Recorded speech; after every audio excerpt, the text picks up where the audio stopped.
G'day everyone, Jai here from Metal on Tap, and I am with these two fine gentlemen from Imminence. Boys, how are we today? We're good, thank you. Happy to be here. It's exciting to have you here. I can't believe a band all the way from Sweden that's kind of blown up for something called Violincore. To people who haven't seen you guys before, can you explain Violincore for us?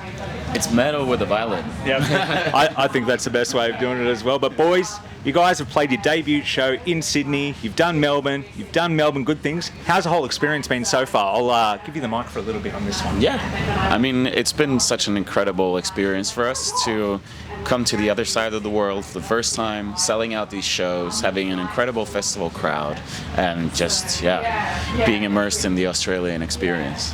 Yeah, it's a bit unreal. Yeah. It is really. I mean, it has been a busy year for us. And up until last year, we had only been playing shows in Europe, and all of a sudden we went to America, and now we're over here. So it's a lot to take in. Yeah, no, and it's great. And it is exciting because I actually got to see you guys at Wacken in 2023 through that horrible mud. Like, what was that kind of experience? Because you debuted Heaven Shall Burn there, and what like a barn burner of a song as well. How's this whole ride from the black, from the first single up until the album release? Because it's really kind of, and I hate to use the word blow up, because you guys have kind of been growing for a while now, but you really truly have blown up worldwide at this point in time. Like, how do you guys feel?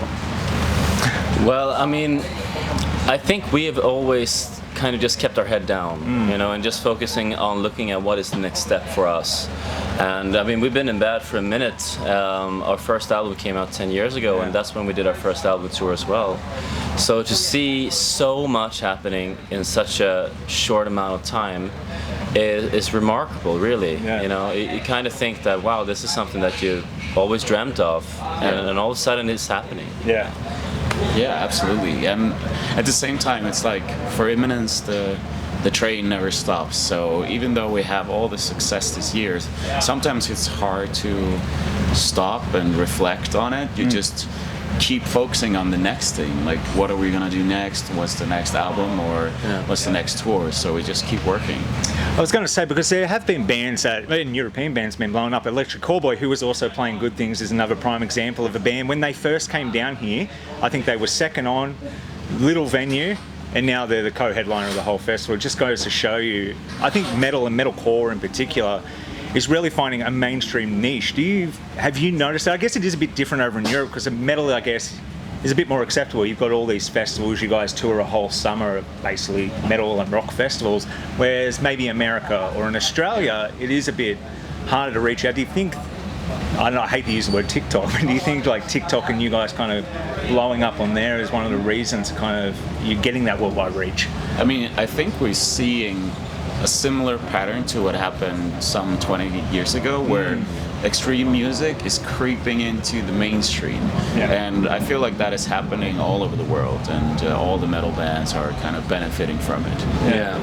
Yeah, and obviously today you have new platforms, as you mentioned yourself, like TikTok, and I believe it's a fantastic thing because it allows people to discover you all by themselves. Of course, we had social media for the past 10-15 years or something, but it's something new. Things are spreading in a different way than before, and I think that platform being so dedicated to music also, and I believe heavier music is just very friendly for social media for some reason. It just seems to work there. So, and it's great. There is a crowd out there apparently. Yeah, and it's good. As a getting older metalhead myself, I like seeing all these things and the ability to be able to go to all these shows, because there was a period of time, and I think you're right. 20 years ago, I remember you got the Resident Evil soundtracks, all these movie soundtracks had that alternative metal in there, and now it's really coming back. But instead of being in movies, I guess Ice Nine Kills is doing the horror movie stuff and all that as well. So I guess it really is kind of slowly seeping into a bit of everything, and it's beautiful to see at the same time. But with your exposure and you guys blowing up as well, kind of you go, what is next? But what truly is next for Imminence is do we go into the studio, do we do another album, or do we tour and try and see how far we can really get this band before we settle down and reflect on the next album? Well, what is the next step is always it's a good question, right? Because we try to never repeat ourselves too much. We are working on new music all the time. We're meeting up once a week. So I mean that is an ongoing process. But of course next year we're going back to America again, and bringing like the album to more cities compared to last time. And also something we have been working on or thinking about for a very long time has been to take our live performance sort of to the next step. So we just actually put some bigger European shows on sale. Obviously, being the Violincore band we are, we have to just bring more strings on stage. So we are doing a pretty exclusive performance where we're taking a bunch of string players, a quartet with us live, playing the songs as you never heard them before, and really just trying to make the best Imminence show ever. I kind of get goosebumps thinking about that at the same time, because I can kind of picture it in my head. I'm like, I'm going over to Europe next year, so hopefully it times out a little bit. We'll have to see about that one. But boys, you're in Australia. It is, I think you've gotten all the weather you could possibly down here so far. You've gone from stinking hot, now it's raining, but I think the sun's meant to come out by the time you guys play, so that humidity might remind you of the crowbar in Sydney. But what's been a memorable experience so far for you guys? Over here? Yeah, over here, yeah. Or if you got something that super stands out in your career, I'm happy to hear that too. I mean, I think that the first show we did was very memorable because everyone in the band said it was the hottest show we've ever played in, our 10 years of touring. Yeah. It was absolutely insane. Some of us were like starting to black out on stage, and you really had to like pace yourself to not like faint. Yeah, that's really something. I believe that was a new experience. Of course, like coming down here and seeing some landmarks, some sights, and just experiencing Australia is one thing, but when relating to our performance on our show, I mean, that was something else. I could see it in your eyes, because I got a little bit close to the barrier at one point. I was like, are you going to drop? Like, I was like, how are you? I was like, did one of the road crew come out and stick one of the mic stands up the back of your shirt just to keep you up? Because I was thinking, I bet right now he's looking at Eddie's hair and going, maybe I will cut it. Yeah, it was tough. It was a lot. So what can the fans of Sydney expect from you guys today? I know this will be a lot. This is going to be big exposure. There's going to be a lot of people that couldn't make it to the Crowbar because, like you said, it's sold out. I'm sure it's going to be a slightly nicer environment regardless of the rain. But what can the fans expect from Imminence today? Good question.